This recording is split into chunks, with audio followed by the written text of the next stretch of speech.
Narrated Al-Marur at Rabda, I met Abu Dhar, who was wearing a cloak, and his slave too was wearing a similar one.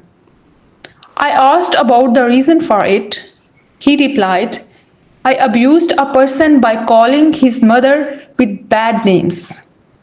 The Prophet ﷺ said to me, O Abu Dhar, did you abuse him by calling his mother with bad names? You still have some characteristics of arrogance. Your slaves are your brothers, and Allah has put them under your command. So whoever has a brother under his command should feed him of what he eats, and dress him what he wears. Do not ask them to do things beyond their capacity. And if you do so, then help them. Narrated Abdullah radiallahu ta'ala anhu, whenever the following verses were revealed, it is those who believing and confuse not their belief with wrong. The companions of Allah's Apostle ﷺ asked, who is amongst us who had not done unjust? Allah revealed, no doubt, joining other in worship with Allah is a great unjust indeed. Narrated Abu Huraira radiallahu ta'ala anhu, the Prophet ﷺ said, the signs of hypocrite are three. Number 1, whenever he speaks, he tells a lie. Number 2, whenever he promises, he always breaks it. Number 3, if you trust him, he proves to be dishonest. If you keep something as a trust with him, he will not return it. Narrated Abdullah bin Amr radiallahu ta'ala anhu, the Prophet ﷺ said, whoever has the following four characteristics will be a pure hypocrite, and whoever has one of the following four characteristics will have one characteristic of hypocrisy unless and until he gives it up. Number 1, whenever he is interested, he betrays. Number 2, whenever he speaks, he tells a lie. Whenever he makes a covenant, he proves treacherous.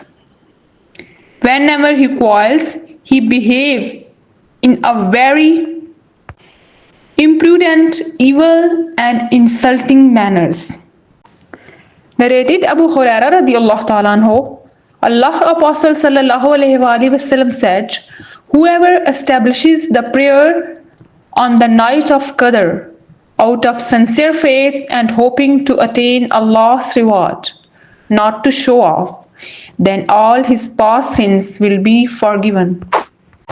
Narrated Abu Huraira radiallahu ta'ala anhu, the Prophet ﷺ said, the person who participates in the holy battle in Allah's cause and nothing compels him to do so except believe in Allah and His Apostle ﷺ will be recompensed by Allah either with a reward or booty, or will be admitted to paradise if he is killed in the battle as a martyr.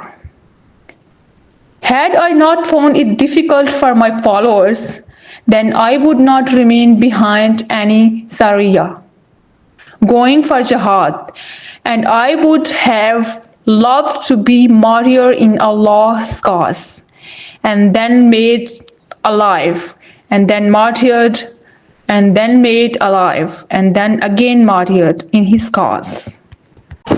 Narrated Abu Huraira radiallahu ta'ala anhu, Allah's Apostle ﷺ said, whoever establishes prayers during the night of Ramadan faithfully out of sincere faith and hoping to attain Allah's reward, not for showing off, all his past sins will be forgiven.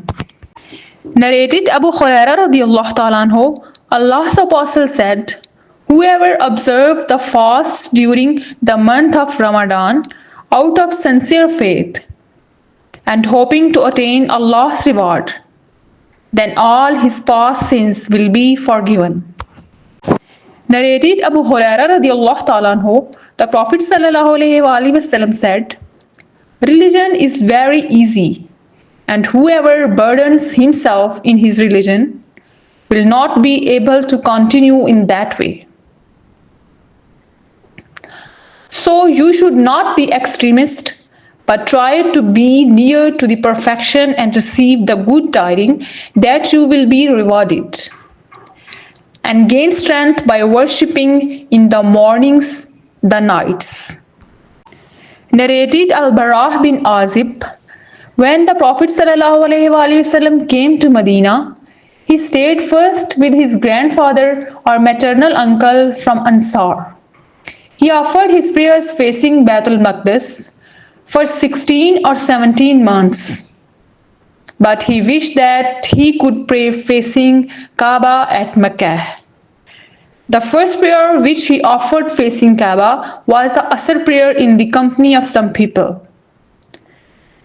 Then one of those who has offered the prayer with him came out and passed by some people in the mosque who were bowing during their prayers facing Jerusalem. He said, addressing them, "By Allah, I testify that I have prayed with Allah's apostle facing Mecca." By hearing that, those people changed their direction towards Kaaba immediately. Jews and the people of the scriptures used to be pleased to seeing people facing Jerusalem in prayer, but when he changed his direction towards the Kaaba during the prayer, they were disapproved of it.